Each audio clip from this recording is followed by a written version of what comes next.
Assalamualaikum warahmatullahi wabarakatuh. Pagi ini saya akan langsung bacakan dari 3 yang saya minta untuk mengajukan pertanyaan. Ternyata ada 10 yang mengajukan pertanyaan. Tapi tidak apa-apa, saya akan coba jelaskan satu-satu. Tapi sebelumnya saya mau bahas tentang kejadian yang lagi viral, ya, adanya challenge, tantangan dalam sebuah produk miras. Ya, miras itu bukan mie dan beras, minuman keras. Dalam satu acara tantangan, siapa yang bisa membaca Quran surat Al-Ikhlas? Al-Ikhlas juga. Ya. Al-Ikhlas juga. Setelah itu Abduha, dia tambah panjangkan. Ya. Maka akan mendapatkan minuman 1 botol. Ya, dari produk, tidak usah saya sebutkan namanya, nanti Anda mencari. Tidak pengajian di sana. Ya, dari sebuah produk itu. Ya, itu jelas pelecehan itu. Itu jelas melanggar agama Islam khususnya. Ya, kemudian jelas-jelas Islam mengharamkan khamr. Nanti coba dilihat Al-Maidah ayat 90. Ya ayyuhalladzina amanu innamal khamru wal maisir wal ansabu wal azlamu rijsum min amalis syaitan fajtanibuhu la'allakum tuflihun. Al-Maidah Quran surat 5 ayat 90.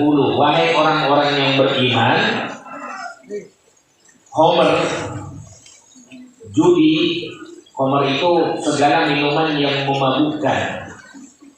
Judi,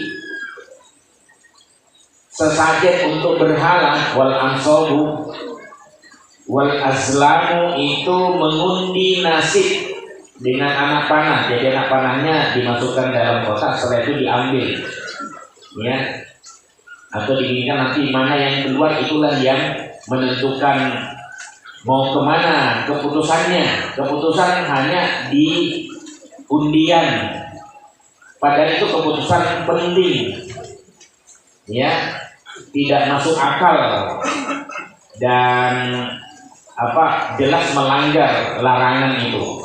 Itu kata Allah rijsun, termasuk perbuatan najis, perbuatan kotor, bodoh, min amalis syaitan, termasuk perbuatan syaitan. Ya, jadi yang melakukan itu, apalagi mempromosikan, dan kemudian sudah tahu fajtanibuhu, maka jauhilah. Artinya haram itu. Kan ada 4 tahap itu Allah sampai melarang minuman keras. Karena minuman keras itu sudah mentradisi juga di kalangan kaum kafir Quraisy. Tidak mungkin ujuk-ujuk tiba-tiba langsung dilarang. Itu pasti akan ada perlawanan. Ya, bertahap, tahap 1, 2, 3. Nah, keempat itu barulah turun Al-Maidah 90 itu, larangan tegas fajtanibuhu.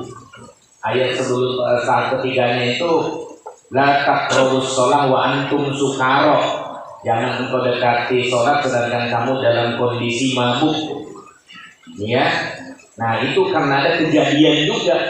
Jadi bertahap, ada momentum yang pas supaya tidak ada penolakan. Lah, sudah tahu seperti itu fajtanibuhu, maka jauhilah.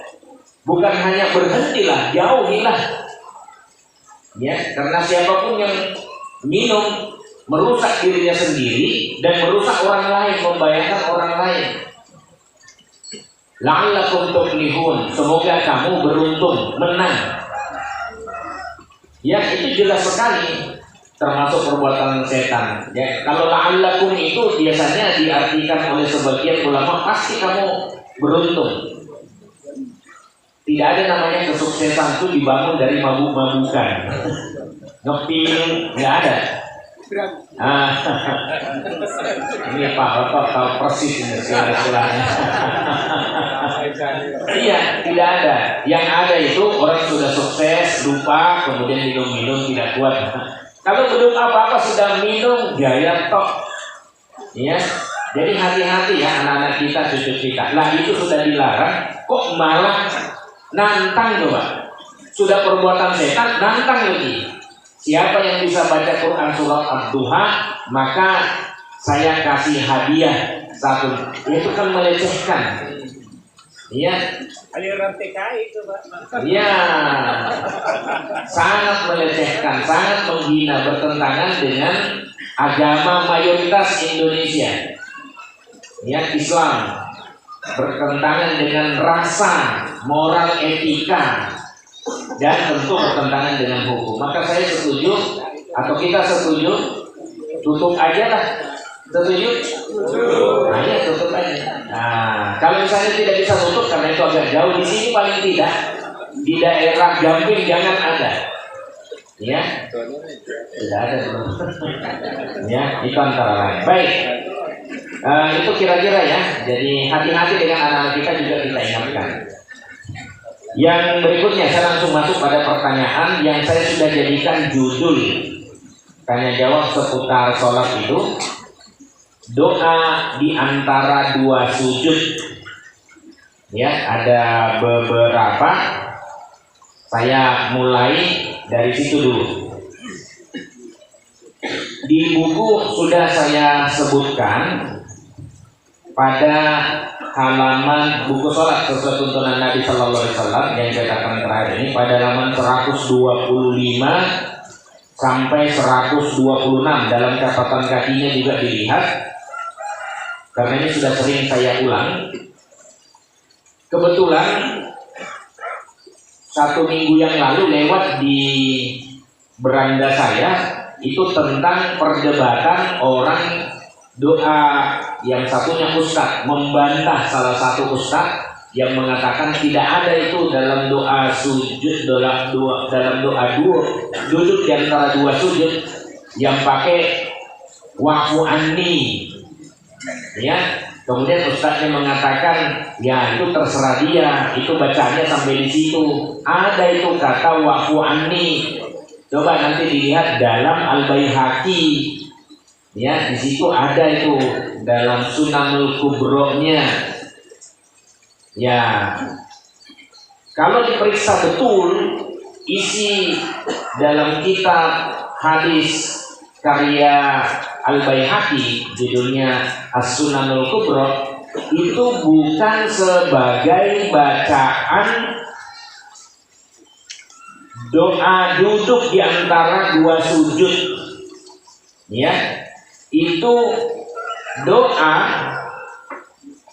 bunyinya begini, Allahumma ghafirli warhamni wahdini warzuqni wa'afini wa'fu anni. Matur nuwun. Oh, matur nuwun juga ini Talas Impul. Matur nuwun Badul yang mentraktir kita pagi ini. Ya. Jadi ada wa'ad ini wa'wani. Tetapi setelah kita baca secara seksama matan hadis itu, bukan doa ketika duduk di antara dua sujud, tapi doa yang diajarkan Nabi Sallallahu Alaihi Wasallam saat seorang minta doa yang mencukupi kebutuhannya karena dia belum menguasai Al-Quran. Nah, terus setelah itu Nabi SAW mengajarkan subhanallah walhamdulillah wala ilaha illallah illallah, wallahu akbar. Kalau nadanya mah terserah aja.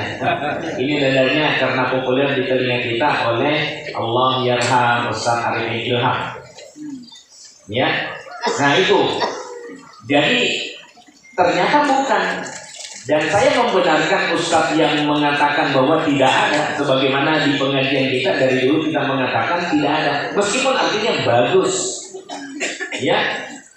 Tapi ada kok dalam Imam Syafi'i itu. Misalnya dalam Syafi'iyah. Al-Baihaqi kan Syafi'iyah kan. Nah, ada dalam buku Ihya Ulumuddin, Rabbi ghfirli warhamni warzuqni wahdini wajburni wa'afini wa'fu anni, dalam Ihya Ulumuddin halaman 300. Imam Al-Ghazali itu nanti baru muncul itu belakangan abad ke-7-8 beliau muncul itu, abad ke-7 lah sekitaran itu. Nah, dan setelah dicek tidak ada dalam kitab hadis manapun itu Rabbi ghfirli warhamni warzuqni wahdini wajburni wa'afini wa'fu anni. Jadi bukan berasal dari kitab hadis. Kalau dia mengaku Syafi'iyah, ya coba baca buku hadisnya Musnad Imam Syafi'i. Itu hadis-hadis yang terdapat dalam buku fikihnya Al-Um, ya kitab induk itu. Imam Syafi'i saja tidak pakai wa'afini wa'fu anni. Ya. Imam Syafi'i itu bacanya doa yang diajarkan dalam kitab itu, Allah maghfirli warhamni wahdini wajburni. Saya ulang, Allah maghfirli warhamni wahdini wajburni. Wa'afini wa'fu anni tidak ada. Tapi kalau kalimat wa'afini ada. Misalnya dalam redaksinya At-Tirmidzi, ya, tidak ada masalah dengan 4 riwayat akhir yang sama, makanya memang ada perbedaan sedikit-sedikit. Misalnya redaksi Abu Dawud sama dengan At-Tirmidzi kecuali kata wajburni diganti dengan wa'afini, ya. Saya ini redaksi beberapa redaksi ya. Abu Dawud Allahumma ghafirli warhamni wa'afini, bukan wa'afini, wa'afini wahdini warzuqni. Itu redaksinya Abu Dawud. Redaksinya At-Tirmidzi yang dipakai oleh Muhammadiyah, Allah maghfirli warhamni wajburni wahdini warzuqni. Redaksinya Al-Hakim dalam kitabnya Al-Mustadrak, Allahumma ghafirli warhamni wahdini wa'afini warzuqni.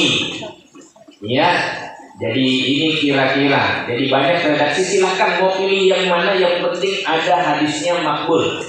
Kita mengakomodir. Makanya kadang-kadang judul kajian saja itu memahami perbedaan dan meluruskan kesalahan, supaya kita tidak mudah menyalahkan orang lain.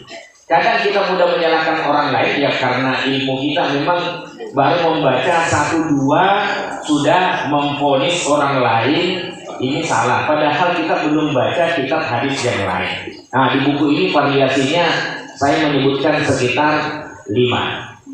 Yang kedua, ini handphone saya mau mati, istri saya pinjam handphonenya atau ada tadi dalam WA itu. Ada coba. Yang nomor 2.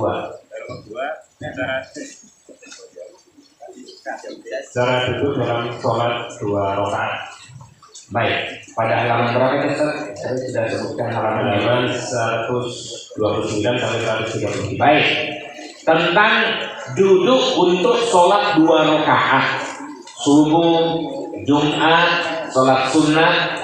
Ya, karena kalau kita ke Mekah pada saat umroh, pada saat haji, kadang kita temukan banyak di antara jamaah itu ketika sholat 2 rakaat, sholat sunat yang bisa kita perhatikan atau sholat subuh itu mereka duduknya iftirosh untuk yang 2 rakaat. Bagaimana sebenarnya penjelasannya? Ya, saya jelaskan pada halaman 129 sampai pada agak panjang ini 134. Yang jelas dua cara itu masing-masing ada dasarnya. Kalau mau merujuk kepada Imam Syafi'i, maka ketika sholat itu jumlahnya rokaatnya rokaat terakhir, mau 2 rokaat, mau 3 rokaat, mau 4 rokaat, kalau terakhir maka duduknya tawarruk, mutawarrikan. Ya, kalau terakhir, ya dasarnya hadis Bukhari dari Abu Humaid As-Sa'idi. Kata Abu Humaid As-Sa'idi, ana kuntu ahwatukum li sholati Rasulillah sallallahu alaihi wasallam. Saya potong. Idza jalasa fi rak'atayn, apabila duduk pada rakaat kedua, jalasa ala rijlihil yusra wa nasobal yumna, beliau duduk di kakinya yang kiri. Sambil bayang-bayangkan ya. Ya, dan menegakkan telapak kakinya yang kanan. Wa idza jalasa fi rak'atil akhirah, dan namun apabila beliau duduk pada rakaat yang terakhir, qaddama rijlahul yusra wa jalasa ala maq'adatihi, beliau ajukan kakinya yang kiri, yang tadinya dia dudukin ya, dia ajukan, dia geser kakinya yang kiri, lalu duduk di tempat duduknya, berarti ya pantatnya menempel di lantai. Nah, itu namanya tawarruk, atau yang kita kenal di Indonesia karena banyak Syafi'iyahnya itu dengan duduk tasyahud akhir. Ya. Oke, kalau 4 rakaat, kata teman-teman yang bermadhab 2 rakaat itu harus duduknya, atau sunnah, bukan harus ya, sunnahnya itu duduk iftiros. Ya, itu kan hadis 4 rakaat. Baik, saya bacakan yang hadis 2 rakaat dalam Sunan An-Nasa'i. Apabila duduk pada rakaat terakhir, bahkan An-Nasa'i menyebutkan fir rak'ataini lataini tanqadi fihi mas-shalah, pada rakaat kedua yang ia akan menyelesaikan sholatnya, ia geser kaki kirinya lalu duduk di sisinya secara mutawarrikan lalu salam. Jadi bukan hanya sekedar 4 rakaat yang duduk tawarruk itu. Ya, 2 rakaat dalam Sunan An-Nasa'i sama-sama dari Abu Humaid As-Sa'idi itu ternyata ya duduknya tawarruk. Makanya Tarji Muhammadiyah dalam tanya jawab agama itu menyebutkan duduk tasyahud pada rakaat terakhir, baik itu 2 rakaat kali itu terakhir, 3 rakaat kali itu terakhir, 4 rakaat kalau itu terakhir adalah duduk tawarruk.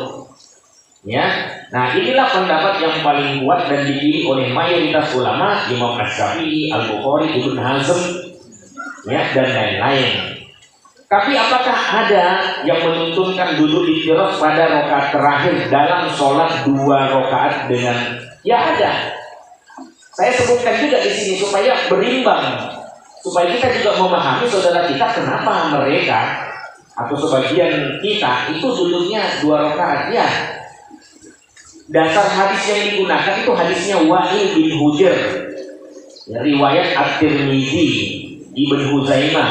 Di sana disebutkan iftarosa rijlahul yusra, ketika duduk 2 rakaat. Ini sebenarnya hadisnya aslinya dhaif, lemah, tapi tidak terlalu lemah, dan banyak pendukungnya dari jalur yang lain, sehingga dalam ilmu hadis naik derajatnya menjadi hasan li ghairihi.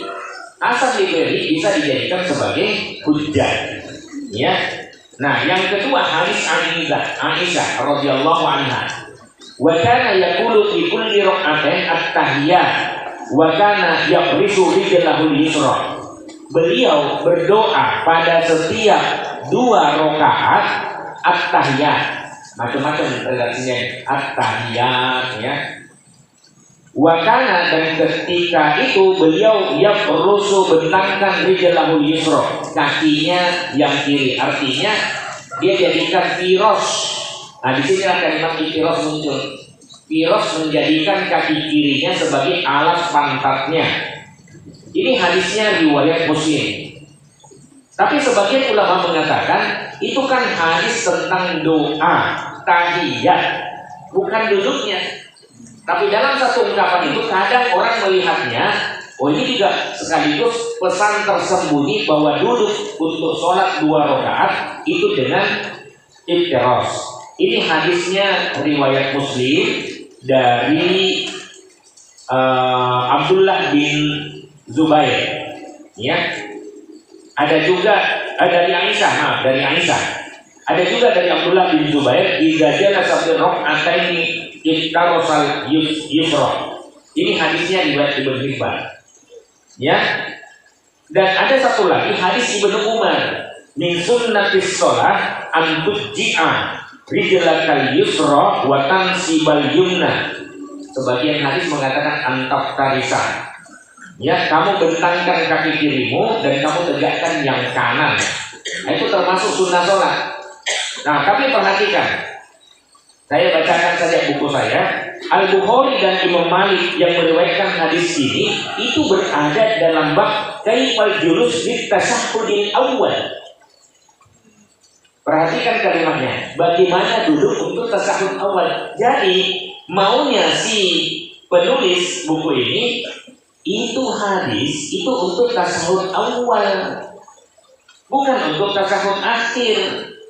Ya, Al-Bukhari dan Malik menyebutkan latar belakang hadis ini bahwa ketika Abdullah bin Umar yang masih muda, masih umur 10 tahun dalam riwayat yang lain, meniru cara duduk yang tarobba bapaknya, ya, ia malah ditegur dengan hadis di atas. Jadi Ibnu Umar itu, maaf, ini sering saya juga ceritakan, Ibnu Umar itu ketika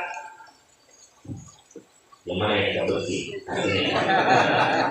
Ketika sujud 2 hadis sebenarnya. Satunya lutut dulu, baru kemudian tangan, baru kemudian wajah. Nah, kemudian ada hadis dan ini lebih populer, ya, itu tangan dulu, ya, baru kemudian lutut, baru kemudian wajah. Nah, inilah yang sering dijadikan sebagai penguat di dalam oleh ulama hadis, oleh ustaz, karena ada dalam Bulughul Maram. Sementara Bulughul Maram dipakai sebagai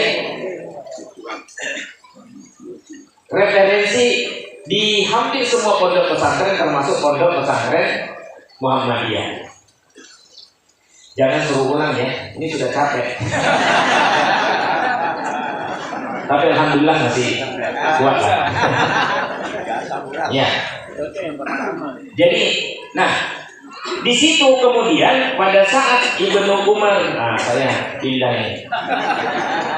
Pada saat Ibnu Umar bangkit dari sujud, dia begini, Allahu Akbar. Ini namanya duduk yang terombak. Ini namanya duduk sila. Ya, tarobbuan dalam ungkapan hadis yang lain, atau ya tarobbak. Jadi dia tidak duduk iftiras sebagaimana katanya. Kalimat itu termasuk sunnah dalam sholat adalah kamu duduk iftiras. Itu kan pesan Ibnu Umar kepada anaknya Abdullah bin Umar, karena anaknya meniru cara duduk bapaknya dengan cara duduk sila. Nah, muncullah hadis itu. Jadi ada sababul wurudnya. Orang kadang itu tidak membaca sababul wurudnya. Kenapa hadis ini muncul? Langsung dipakai aja hadisnya.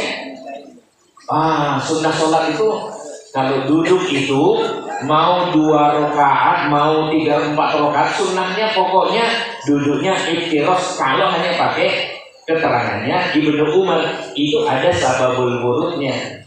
Nah, karena dia diikuti, lalu hadisnya muncul. Jadi Ibnu Umar sendiri tidak duduk iftiras waktu itu, dia duduknya sila. menegur anaknya Abdullah bin Umar. Lalu ketika itu Ibnu Umar anaknya itu menjawab, ya namanya kan anak itu kan ya kalau sama orang tuanya itu kan wani. Jawab, loh, inna kataf'alu dzalik. Loh, sesungguhnya Anda yang melakukan itu, saya cuma meniru Anda. Kan kita ikut-ikutan aja. Apa katanya Ibnu Umar? Inna rijlaya la tahmilani. Sesungguhnya dua kakiku tidak mampu menopang aku. Jadi ada alasannya kenapa waktu muda dulu dia itu sujudnya lutut dulu baru kanan. Nabi SAW melakukan itu, lutut baru kanan. Adapun dua hadis yang satunya nanti ada cara duduknya itu memang ada dua. Ada yang lutut dulu baru tangan, ada yang tangan dulu baru lutut. Yang jelas tidak ada kepala dulu. Tolong dicatat baik-baik, ya. Jangan nekat. Saya tidak bertanggung jawab, walaupun PKU dekat. Ya. Nah itu ya, jadi sejarahnya begitu. Nah saya kembali. Jadi semua hadis-hadis yang tadi sama sekali tidak menunjukkan bahwa duduk iftirasnya Nabi pada saat melaksanakan sholat 2 rakaat. Semua hadis itu tidak ada yang menyatakan apakah 2 rakaat terakhir 2 rakaat itu terakhir atau pertengahan. Tidak ada. Tidak ada. Ya. Jadi karena tidak ada keterangan yang mengatakan di hadis yang dijadikan sebagai dalil untuk sholat yang berrakaat 2, makanya Imam Syafi'i dan lain-lain itu mengatakan ya pakai hadis Abu Dawud, statusnya Hasan, dari Rifa'ah bin Rafi. Dalam buku saya ada dalam 132, halaman 132. Ya, fa iza jalasa fi wasati shalah, apabila Anda duduk pada pertengahan sholat, fatma'inna, duduklah dengan tenang. Waqtaris fahidakal yusra, iftiraskan atau bentangkan kakimu yang kiri, summa tasyahhad, lalu bertasyahhudlah. Apa penekanannya? Apabila kamu duduk pada pertengahan, berarti kan belum salam. Duduknya apa? Iftiras. Ya, makanya saya pakainya itu. Ya. Tapi kalau duduk iftiras, jangan sambil ngopi.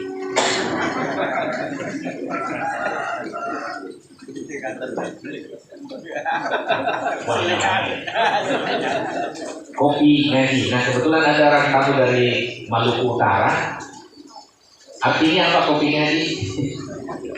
Orang Maluku harusnya tahu Indonesia Timur. Kopi ngaji, baru dia paham itu. Tapi kalau kopi ngaji apa ya?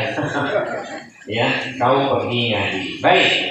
Yang berikutnya pertanyaan kedua lanjut. Pertanyaan ketiga. Bagaimana hukumnya orang yang sholatnya banyak bergerak yang bukan gerakan sholat dan penglihatannya kemana-mana, bahkan ada makmum yang ketinggal saja diminta-minta, bahkan dan sholatnya Ustaz? Jawabannya sholat 93 Ustaz. Halaman 93. Pandangan ke depan sujud, dilarang menutup mata, sengaja 93. Baik, saya bacakan ya dalam buku sholat ini 93. Sebenarnya sudah cukup lengkap lah. Ya, 93 Ustaz. Oh baik, ada. Betul. C.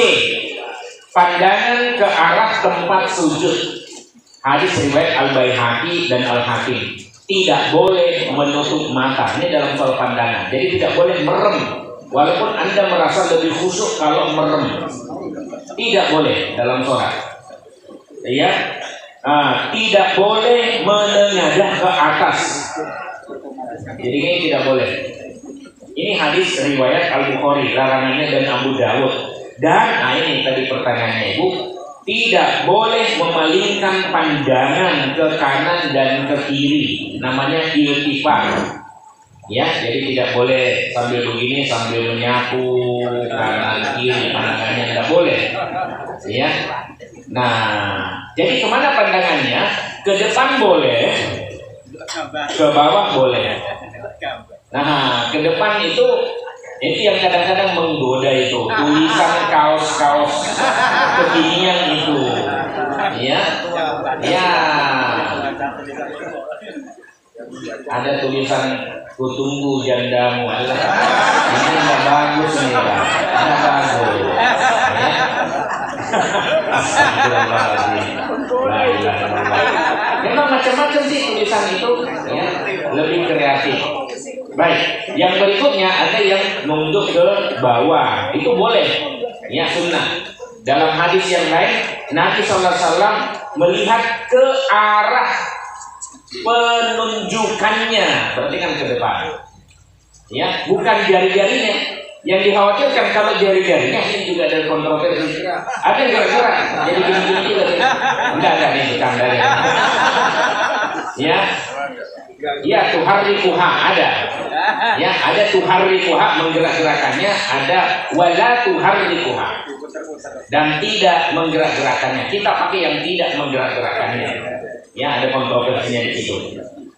Ya, jadi itu ya tidak boleh. Batal tidak? Tidak batal, tapi tidak sesuai dengan sunnah. Ya, jadi tidak usah pelihara. Jadi itu untuk membantu kehusuan kita. Karena yang menyebabkan sholat kita fungsional kalau khusyuk, bukan soal keabsahan gerakan dan bacaan. Kalau khusyuk baru berdampak. Jadi dia hanya merasa takut kepada Allah, bukan hanya sekedar menggugurkan kewajiban. Kalau khusyuk dia merasakan kehadiran Allah, ya, sehingga dia mau melakukan apapun yang dimaui oleh Allah. Nah, makanya sholat itu kaitannya juga dengan tanha anil fahsya'i wal munkar, mampu mencegah perbuatan keji dan munkar. Loh, kok ada yang sholat tidak mampu menggerakkan dia untuk mencegah perbuatan keji dan munkar? Bisa jadi karena dia tidak baca ayat berikutnya, wala dzikrullahi akbar, dan sholat zikrullah wa qimis sholata lidzikri akbar, sangat dahsyat pengaruhnya.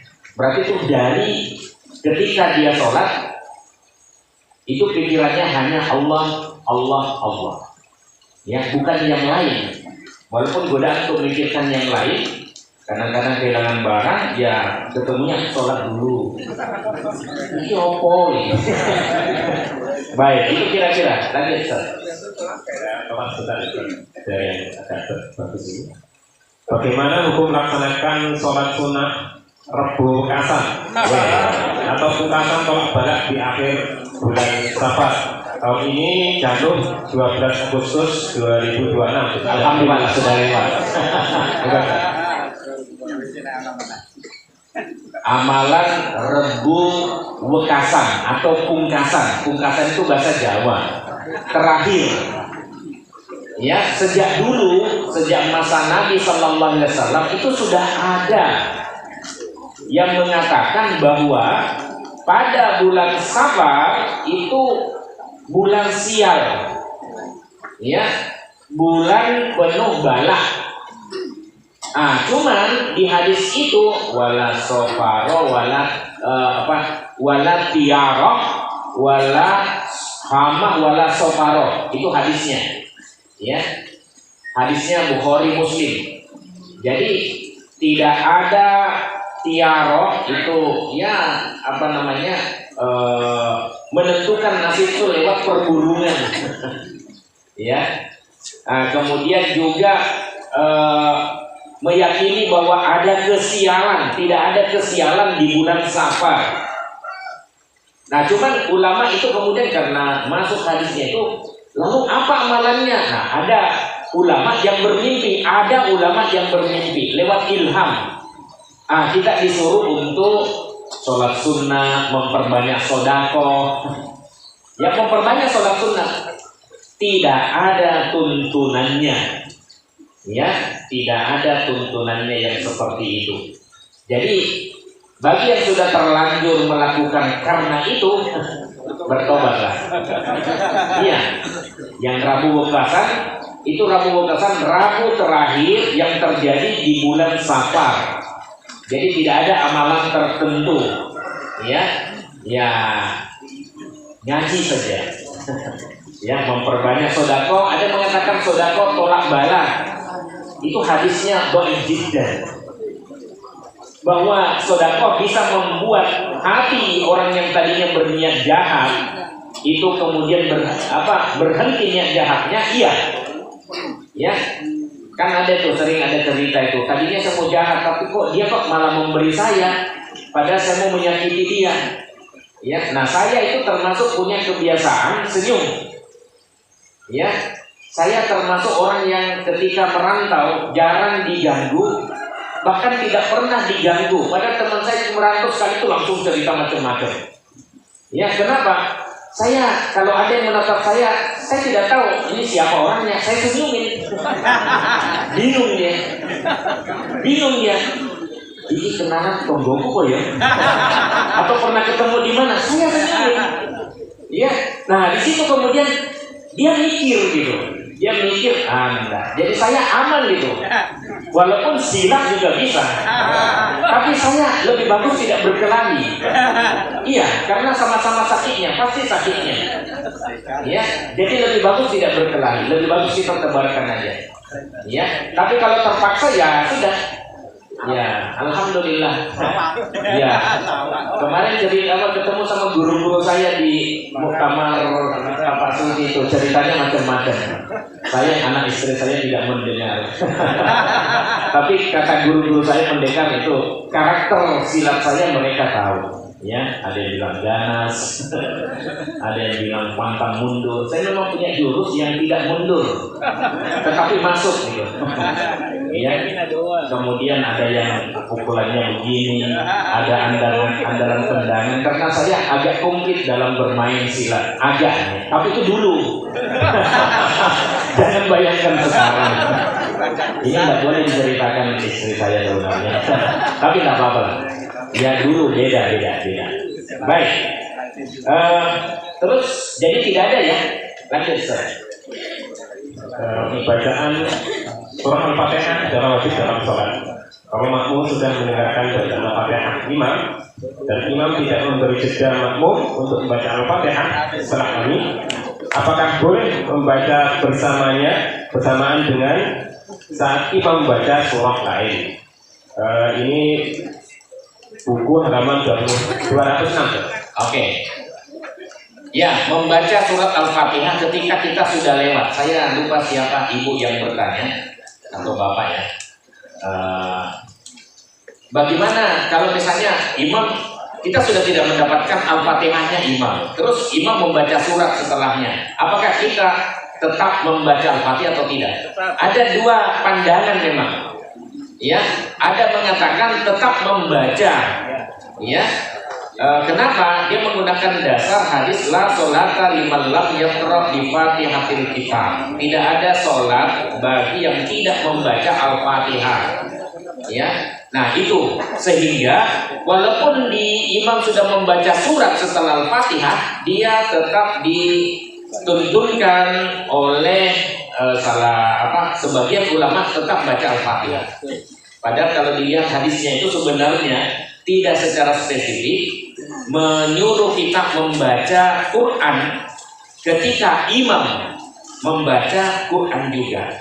Ketika imam membaca surat misalnya, kita malah disuruh diam, mendengar, tidak membaca meskipun itu Al-Fatihah. Kita waktu membaca Al-Fatihahnya sudah lewat. Nah, kebetulan imam di Masjidil Haram rata-rata setelah waladhdallin amin tidak memberikan kesempatan kepada jamaah makmum untuk membaca apapun. Misalnya sholat maghrib, isya, subuh yang bersuara jahar, atau sholat id, sholat Jumat, ya, tidak memberikan kesempatan untuk makmum untuk membaca Al-Fatihah setelah waladhdallin amin. Kenapa?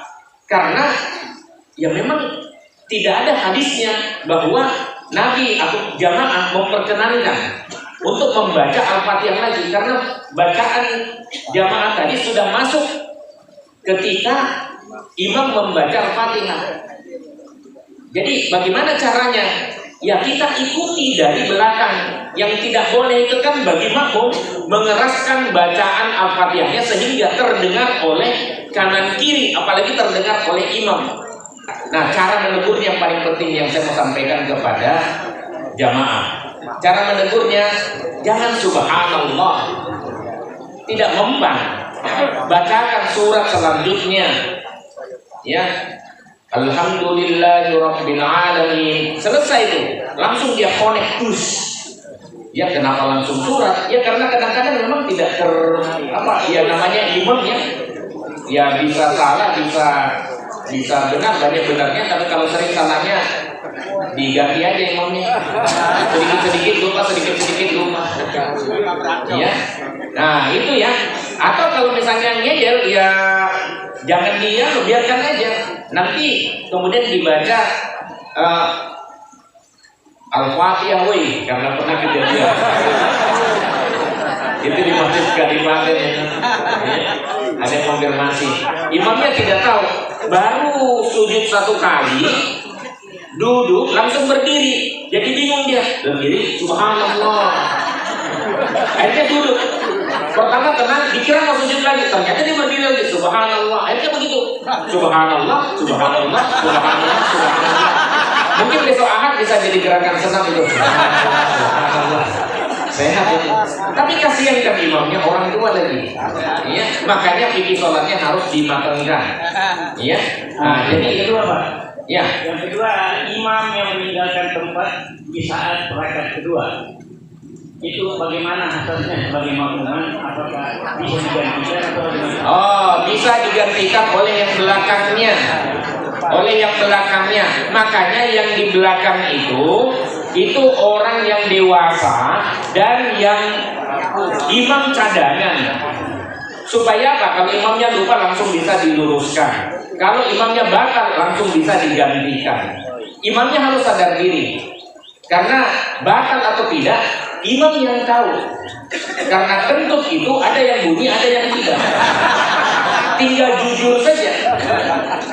Ya tinggal jujur saja. Kalau dia batal, nah itulah hebatnya imam. Dia harus langsung mundur, mengangkat di belakangnya. Nah, jadi itu seringkali terjadi. Ya, baik. Saya kira itu cukup dulu. Ada lagi, Ustaz? Sekarang waktunya kayaknya tanya jawab untuk umum. Iya. Jadi sebenarnya masih banyak kan? Iya, itu dia. Apakah? Coba singkat ya. Yang selanjutnya adalah apabila ketika sholat berjamaah ternyata bacaan imamnya tidak tajwid, tidak sesuai dengan tajwid yang benar. Dikhawatirkan bisa merubah arti apa yang sebaiknya makmum lakukan. Apakah medot atau terus? Ya, terus saja. Terus sampai selesai. Jangan kemudian memisahkan diri. Nah, setelah itu kasih masukan. Tapi kasih masukan itu hanya berduaan saja. Jangan mempermalukan imam yang melakukan kesalahan di depan jamaahnya. Ya, tidak elok. Ya, jadi tetap aja di sana. Ya, dan kemudian kalau memang sudah ngilat tidak bisa lagi di rumah karena sudah 60 tahun dia melakukan itu dan sudah benar. 1 minggu, 2 minggu, 1 bulan kemudian kembali lagi diingatkan lagi. Nah, mungkin seperti di masjid kita ini harus ada imam yang kita gaji. Kufat, para penghafal Quran dari UNY dengan nada yang bagus itu banyak. Nah, kita tempatkan di masjid kita. Ya kasihlah beasiswa tambahan untuk living cost-nya. Saya kira aman. Daripada kita berspekulasi terus, belum ada di jamaah kita yang layak untuk ini. Tadi ada yang saya tanya dari Papua juga itu ya. Anaknya bisa hafal sih 13 juz. Oh, besok-besok jadi imam ya. Yang ya Ada dari Papua tapi asli Makassar. Siapa saja silahkan. Kita harus berikan kesempatan pada yang ini. Satu lagi ya. Membaca ta'awud dan basmalah sebelum takbiratul ihram. Jadi sebelum takbiratul ihram dan setiap baca surat apa hukumnya? Yang pertama sebelum takbiratul ihram itu baca. Oh iya. Hukum membaca ta'awud sunnah. Ya. Bahkan ada yang mewajibkan karena berdasarkan Quran surat An-Nahl ayat 90 berapa ini? 98. 98. Fasta'idz billahi minasyaitonir rajim. Apabila kamu membaca Al-Qur'an, maka berlindunglah kepada Allah dari syaitan yang terkutuk. Ya. Nah, fasta'idz billahi. Jadi itu kapan bacanya? Ya, dengan bacaan diri sebelum baca bismillah setelah doa iftitah. Ya, a'udzubillahi minasyaitonir rajim. Bismillahnya saya lebih cenderung memilih untuk diri. Bismillahirrahmanirrahim. Alhamdulillahirabbil alamin. Kenapa? Karena memang redaksi hadis yang lain Bukhari, Muslim dan Rawal Jamaah itu kebanyakan mengatakan bahwa Nabi baca basmalahnya itu bisirri atau sirram, ya, dengan sir. Tapi tetap harus dibaca, tidak boleh ditinggalkan karena basmalah termasuk ayat pertama dari itu. Nah, iya. Kemudian yang kedua, apakah dibaca pada saat setiap membaca surat? Tidak. Maaf, agak sedikit berbeda. Dulu Muhammadiyah mengatakan pada setiap baca Al-Fatihah, termasuk nanti Al-Fatihah pada rakaat kedua, tetap baca a'udzubillahi minasyaitonir rajim. Tapi fatwa terakhir mengatakan cukup ta'awudnya sekali saja dan itu di awal. Jadi a'udzubillahi minasyaitonir rajim, bismillahirrahmanirrahim, alhamdulillahirabbil alamin. Jadi cukup sekali, itu sunnah, ya. Berdasarkan perintah itu. Matur nuwun, langsung kita buka. Assalamualaikum warahmatullahi wabarakatuh. Perkenalkan saya sebenarnya dari Manado. Yang saya tanyakan, bolehkah kita menggabung dua sholat sunat menjadi satu waktu? Maksudnya di saat kita mau jamaah subuh, timer di jam digital itu tinggal kurang 4 menit. Padahal kita belum melaksanakan sholat fajar. Itu yang kita lakukan. Apakah kita mementingkan sholat tahiyatul masjid atau sholat fajarnya, atau dua-duanya bisa dikerjakan dalam satu waktu? Assalamualaikum warahmatullahi wabarakatuh. Waalaikumsalam warahmatullahi wabarakatuh. Perkenalkan, nama saya Dani dari Sumber.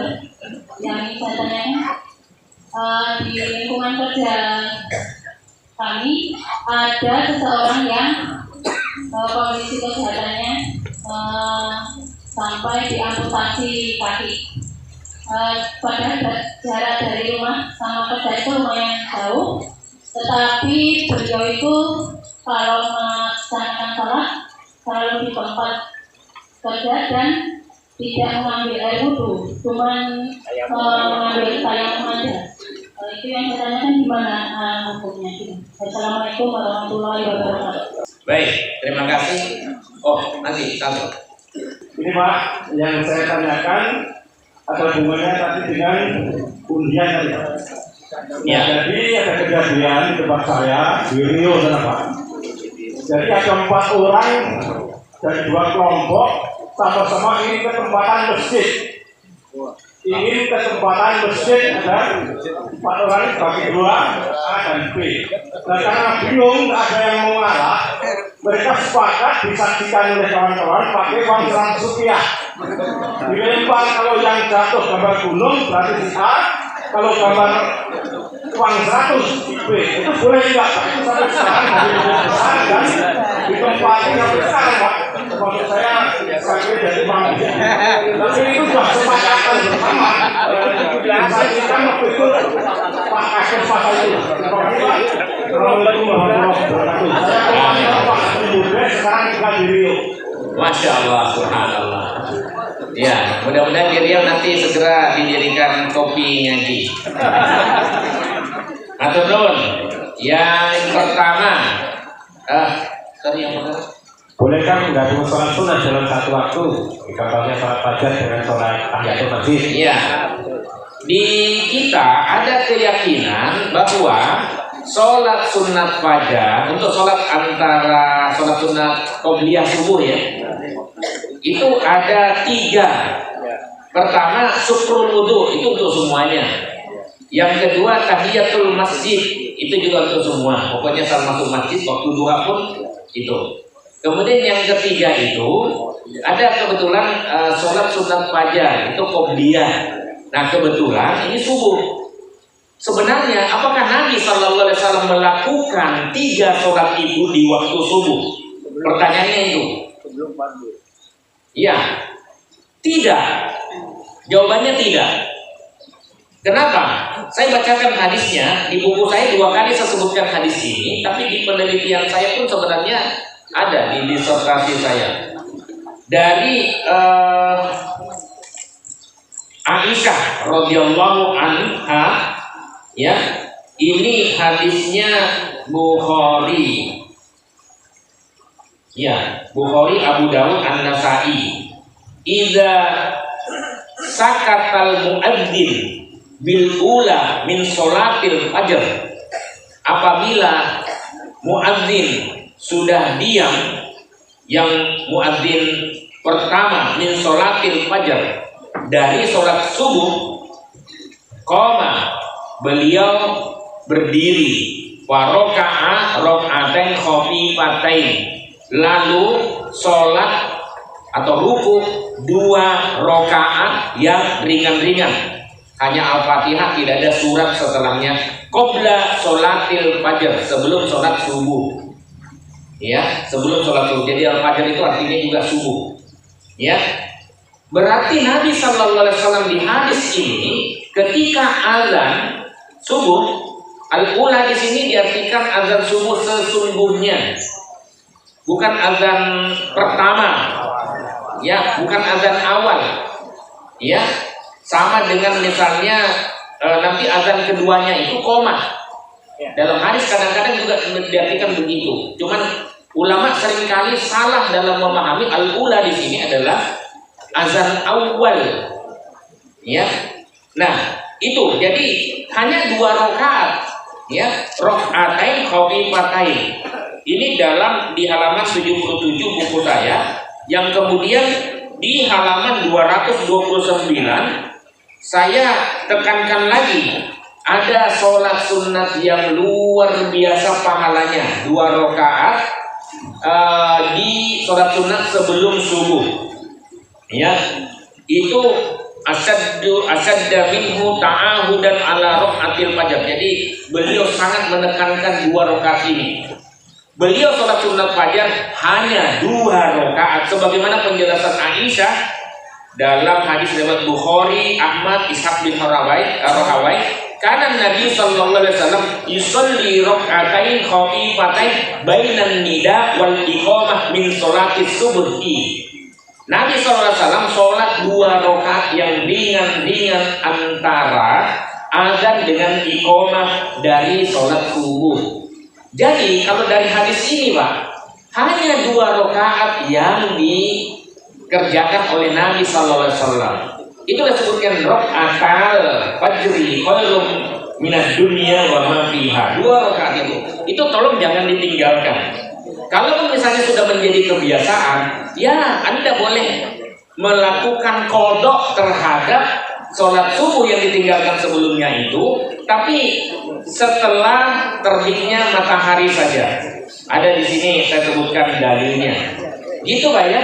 Jadi sebenarnya ada nggak sholat subuh wudu? Memang ada kalau hadisnya, tapi hadis itu sebenarnya mengatakan ya pentingkan 2 rakaat itu. Nah namanya kadang-kadang laporan wartawan sahabat dalam hal ini itu perspektifnya beda-beda, dipahami oleh ulama belakangan. Oh ini beda, nah, diberikanlah nama yang berbeda. Padahal sebenarnya hanya 1, ya. Misalnya sholat malam itu kan istilahnya banyak, ya. Nah, sholatul lail, ada sholat tahajud, ada sholat witir, ya tapi pengerjaannya ya sama gitu, ya istilahnya yang beda saja. Baik, yang kedua tadi apa Ustaz? Di lingkungan kerja ada seorang yang kurang sehat bahkan diamputasi, kemudian kalau sholat dia tidak berwudu tapi tayamum. Tidak pas, ya. Kalau tidak ada air, barulah. Atau misalnya dia terhalang menggunakan air karena sakit. Misalnya kalau dia memakai air lalu meriang, ya. Nah itu baru dapat uzur untuk tayamum. Tapi kalau misalnya maaf ketiadaan kaki, ya itu belum cukup alasan uzur rukhsah untuk mendapatkan rukhsah keringanan. Itu ya. Nah, cuman begini. Kemarin ada Mas Indra ya, anak mantunya Bu Uswatun Hasanah. Nah, suaminya Mbak Rika itu kan di Taiwan gitu. Waktu kerja, waktu dilihat itu sangat sempit. Dan itu sangat sulit sekali untuk ini. Jadi seringnya itu jamak kosor. Nah, itu boleh. Ya, jamak kosor karena memang waktunya sangat sempit untuk waktu sholat. Ya, karena negaranya mereka kan ya sudah dan sempit sekali. Ya sudah, saya katakan silahkan. Ya, jamak kosor waktunya pun kadang-kadang mereka hanya duduk itu karena memang kalau misalnya terlalu kelihatan begitu juga menjadi sorotan ya. Ya kecuali mereka negara itu sudah bisa memahami satu sama lain ya tentang perbedaan keyakinan dan pelaksanaan ibadahnya. Kalau di Indonesia aman, kalau di sana belum tentu aman. Gitu ya. Jadi belum mencukupi untuk dikatakan darurat. Yang terakhir adalah ada di suatu daerah tidak saya sebutkan, ada dua kelompok yang tempat tadi ya. Ini berkesempatan apa ya? Masjidnya ditempati kan. Kemudian mereka mengundi dengan seperti sepak bola itu namanya Jawa atau ini apa ya? Itu undian orang soleh yang ingin berpahala, tapi siapa yang mau nandangi? Semuanya mau. Was diundi saja, tidak apa-apa Pak. Tidak apa-apa, silahkan. Itu sah dan halal. Yang saya katakan tadi wal azlam rijsum min amalis syaitan itu adalah mengundi nasib untuk perkara penting, tapi diputuskan dengan cara undian tanpa pakai logika dan pertimbangan akademik dan tanpa istikharah minta petunjuk dari Allah Subhanahu wa taala untuk menetralisir kepentingan pribadi, minta petunjuk pada Allah. Ya, tapi kali ini tadi kan orang mau berlomba-lomba pas tapi semuanya mau. Wes diundi saja, itu enggak apa-apa. Ya nanti kalau untuk makan-makan saya juga bisa diundang lah kalau hadir di undian itu. Enggak bercanda. Serius juga enggak apa-apa. Matur nuwun. Insyaallah minggu Sabtu depan itu Sabtu keempat itu tentang muamalah, itu tentang ekoteologi. Ya, jadi itu kira-kira mudah-mudahan ada manfaatnya. Billahi taufiq wal hidayah. Wassalamualaikum warahmatullahi wabarakatuh.